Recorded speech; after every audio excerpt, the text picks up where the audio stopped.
is electric. Hi everyone, welcome back for another Kia e-Soul related video. Today I wanted to give you a bit of an update on how we're getting on with the e-Soul, but talk specifically about one of the differences that it's making for us. And tomorrow's going to be a really good example that I can share with you. Tomorrow Susan's off for a trip that she would normally do. She's done several times before in the e-Golf. She drives to the other side of Bedford from Norwich, and that's about a 204-mile round trip, which isn't a huge distance. But what that means for us is in the e-Golf, which you could comfortably do 100 to 120 miles, depending on whether it's winter or summer, she would have to charge, and she would charge at public charging stations, which are quite expensive at the moment. So the cost of doing that is, I think the last two occasions it's been between £26 and £28 is how much the charging's cost us.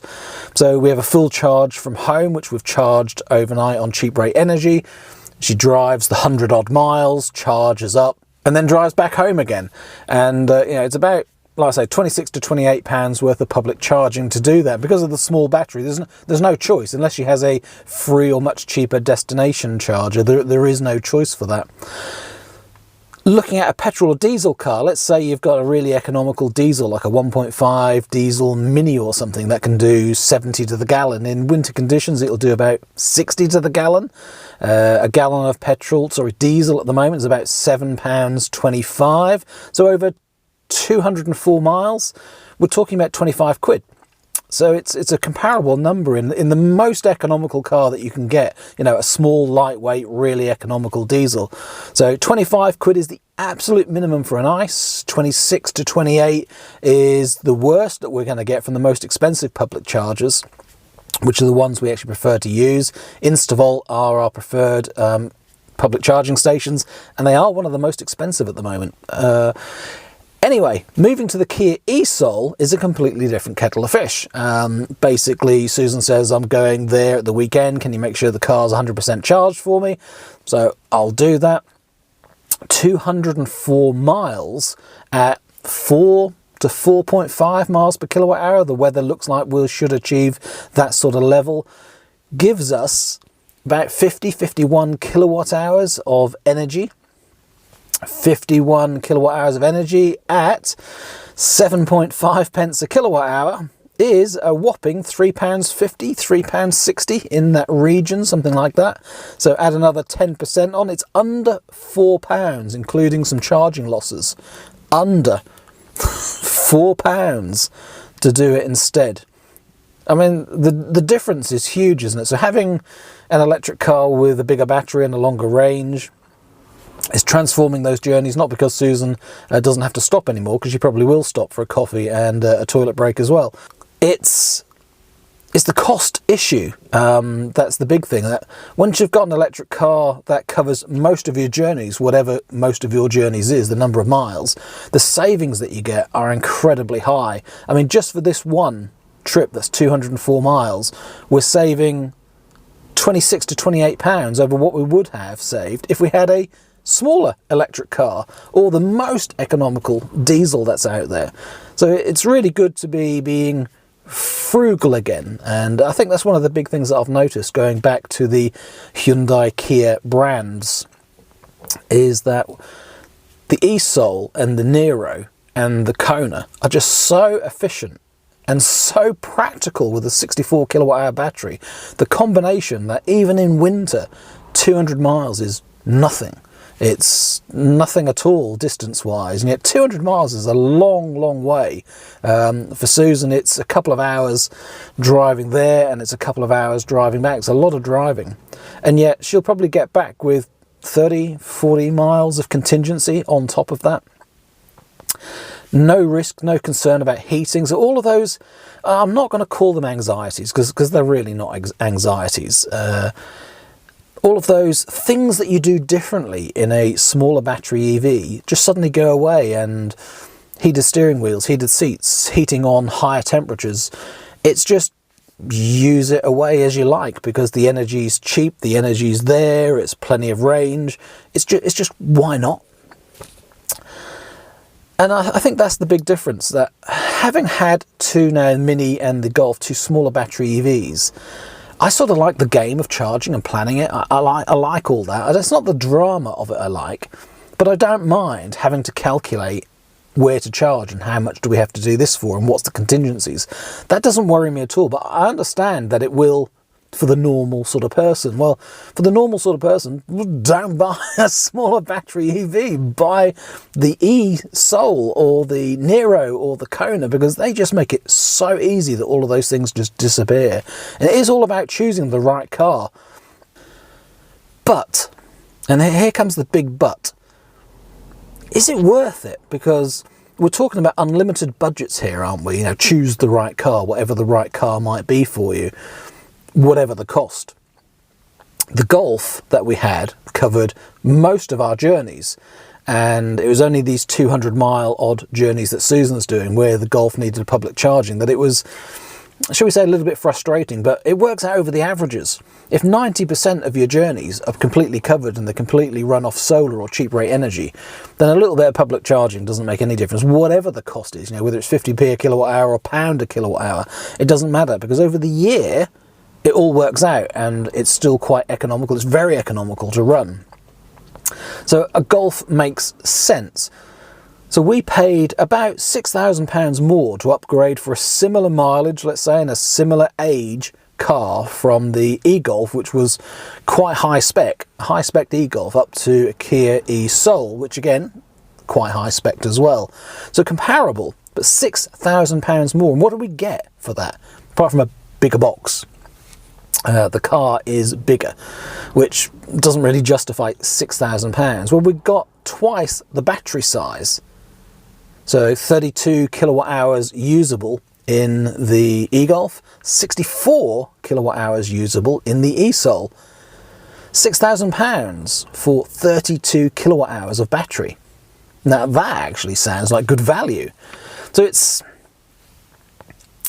the difference between the cars is really the value of affordability, because if you can afford the £20,000, get one of these, get the e-Niro, get the Kona, whichever of the triplets appeals to you most.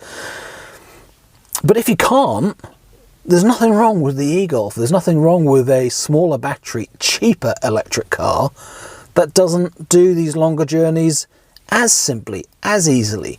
It's just a little bit more effort. And what we're talking about is the effort saving really worth £6,000?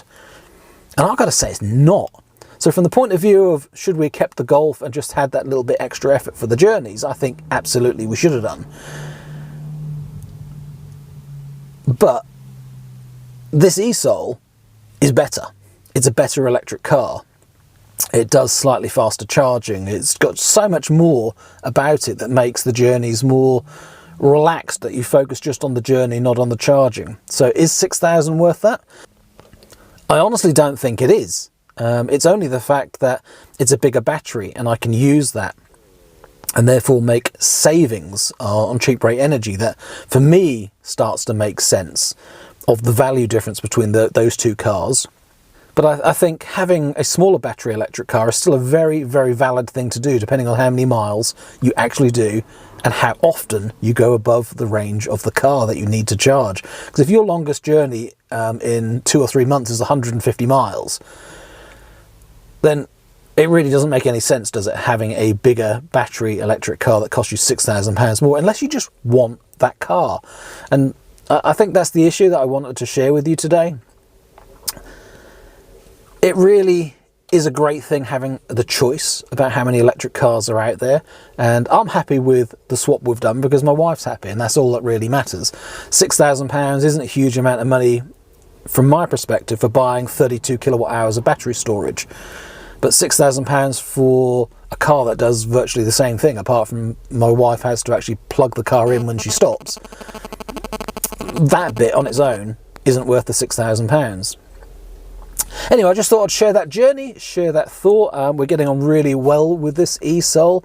And I've got to say, the other thing that I want to share with you is how I've misjudged the e-Soul, I think. I've always looked at the e-Soul as the third of the sisters. My personal preference is the Kona. I like the Kona's size, I like the shape, I like the hatchback, I like the efficiency, I like the battery size, and I like the drive. I like the suspension. It's slightly firmer and doesn't wobble and squidge around corners as much as the e-Niro. The e-Niro is just a bit too big for me. I don't need such a big wagon. Now, some people want backseat space as their priority. Some people want boot space as their priority. Me, I'm the driver. I want how it feels in my hands while I'm actually driving to be the priority. That's why I love my Mini Electric. So for me, the Kona Electric is still the preferential of the three out of the siblings, the e-Soul, the e-Niro and the Kona. But, so if I wouldn't choose the Soul and I would have gone for a Kona, this choice of buying the e-Soul was down to my wife. My wife wanted this car. She does not like the Kona. So I'm looking at it from a very different perspective now, in that it wasn't my choice, but what do I think about it? And I think that different perspective is a very good thing to think about and talk about, that when we look at buying a car, we see a picture online, we see an advert for it, we watch it on some YouTube videos, and we see it from afar. We even go to a showroom and have a look at it, or we go for a short test drive. But none of those things really prepare you for the ownership experience. And that's what I'm finding interesting, that when I've bought the Kona before, I've already bought into the idea about it. My mind is already set to say, I like this, I want this, I've paid for it, it's my choice. So I've gone into it from a positive perspective. With this e-Soul, this would have been my third choice. I actually prefer the e-Niro more than the e-Soul. But that's sort of changed. The more we've looked at this, the more I'm not going to say been forced, the more I've gone along with Susan and indulged her and looked at this e-Soul, and the more we've test driven it, and now having owned it, I actually prefer this to the e-Niro as well. It's almost like a less of a boat than the e-Niro, going more towards the Kona, but it's just that unique shape outside. And yet, if you stand at the front of the car and you look at the front of the bonnet that I can see in front of me, it's a bit like a Range Rover Evoque, a Land Rover Evoque, or whatever the brand name is.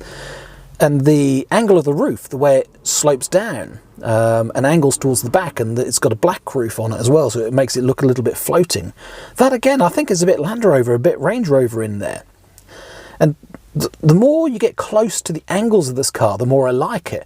The mud guards, the splash guards at the bottom that run along the doors and the side of the car, they're not straight, they've got some shape to them. I quite like them, and there's more indentations and creases on the panels than I was actually aware of. There's more shape to the car.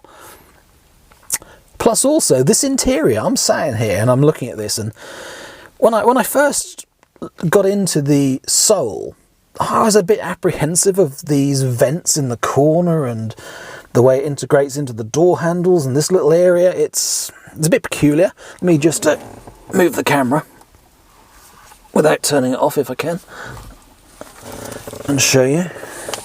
So that bit there, the vents and the door handle, I thought that was a bit odd. Anyway, oops. You can see I'm not using a proper mount on this video.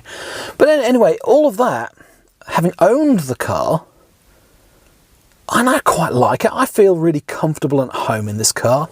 And that has surprised me the most, that when we've thought about what car do we want to take out and we're just off somewhere, I'll quite happily jump in this, the e-Soul, rather than the Mini. I quite enjoy driving it.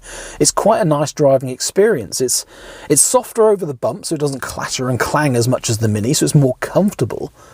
And with the right seating position, if I have it low enough, it actually feels okay, and I've got the good view of the bonnet. It's all right. Obviously in the inside you don't recognise the shape of the car, so are you happy with the car on your driveway? Well, yes I am now, because it's Susan's car. But on the inside, I don't sort of recognise it as this box thing. It's just a really enjoyable, familiar car with the familiar tech, and drives really well. The things that have surprised me are the drivetrain is one of the best drivetrains of any car I've ever tested so far. And I don't think that's discussed enough in videos when people review these cars. And it's, when I say drivetrain, I mean the connection between the pedal, the accelerator, and the movement of the car. The way it accelerates, the way it moves ahead, the way you can maneuver it at slow speed, the way it slows down with regen, the controllability of that. And when I tested a Volvo recently, I just found the drivetrain, the connection between how it drove and me was absolutely awful. It was just all on or all off, and I didn't like it. In the Mini's a little bit more held back a bit, so you have to put your foot on the throttle a bit more to make it go. So there's a harder, firmer connection between the throttle and you actually moving, etc. And then the regen's quite firm as well on level 3. In the Kona, the e-Niro and the Soul, it's just so smooth. There's a lot of power, it's there, but the takeoff as you accelerate is really smooth and quiet. And it's instantaneous. Maneuvering the car, there's a great feel to it. There's a very good connection between your throttle and how much you're moving, etc. and how you're able to maneuver the car, especially with the auto hold facility as well at traffic lights. So it's this car and the e-Niro and the Kona are just so comfortable and easy to drive. You can just jump in them and they feel natural. They feel really good. So I guess it's software. And it's also the technology of the connection between the motor, the battery and the regen, etc. But it is just really good. These three, the siblings, they are the best electric cars that are still out there. The e-Niro, the Hyundai Kona and the Kia e-Soul. They are just brilliant because they just do the job so well. And the fact that there are 3 of them and they're slightly different, then isn't that great? Because you've got the choice. If you want the boxier one, like this, which has loads of room in the back seats, slightly less boot space than the e-Niro, quite a lot of boot space less than the e-Niro, then this one suits. And if you want to be a bit more individual, and you don't want to go with the crowd, because everyone's got an e-Niro, not everyone has an e-Soul, so I quite like the individualness of this car as well. This suits us really well. The back seat space is fantastic for shopping and fantastic for guests, friends when they're in the back, which, yeah, that doesn't happen very often. Billy no mates. It's all about using that space for shopping, and Cracker having space in the actual boot. So this car is just perfect. It's actually better than the Kona. The Kona boot, if you've got a Kona, you'll know this about how it either crashes or doesn't quite fit with the boot lid. Now, what have they done to still have that issue where it's just, it's not, it's the weight of the gas struts, isn't it, of those struts on the back of the hatch just aren't right. The Mini's even worse, that it just crashes even when you've got that much of a gap at the bottom and you let it drop. It's still a crash as the boot lid comes down. This is lovely. It's got a really nice chunky handle on it as well. There's just so many things on it that just, it's so practical. But I wouldn't choose a practical car if I was choosing it for me. I'd have chose the Kona because of the efficiency, the regen, the shape, I don't know, but the drive, the suspension, I would have chose it for that. Out of the 3, that's what I would have chose it for. But I've got to confess, I really like this e-Soul. It's better than I could have imagined, and it's better than I thought, looking at pictures and looking at reviews and looking at stuff on paper. So I just wanted to share that. I wanted to share that think beyond just what's on the paper about the stats. I mean, this e-Soul has the worst range out of those 3 siblings, in theory. But does that really matter? What is the most important thing for you? Is it, like I say, the boot or the rear seat space or the range and efficiency or the suspension, how it drives? I don't know. My thought when Susan was getting this car was I was really happy that she was going for the, should we say, the worst of the 3, because it should be cheaper. Not as many people like these and want these, so I was thinking it might be a little bit cheaper. Lo and behold though, the more I look at it, the more e-Souls we've actually seen. There's loads of them on the road and they are quite popular. I know they have sold less, but these are great cars. Anyway, looks like we've got a delivery. I don't even know if the postman saw me there. Weird bloke talking to himself in the car. Anyway, there you go, just sharing that with you today as an update for the Kia. I genuinely am surprised at how much I like driving and like owning this car. And apart from the pink accessories that Susan has around, yeah, I'm quite happy with this car. And it is comforting to come back to the technology that I'm really familiar with. Simple things like on the climate and heat controls, there's a button for heat. On the Mini, etc., it's just like automatic climate. You turn the temperature and it turns on, etc. But if I get in the car and it's about 8 degrees C inside the car, then the lowest temperature it's got set is 16. So does that mean it's on cold air, or does that mean it's going to heat up to 16 degrees?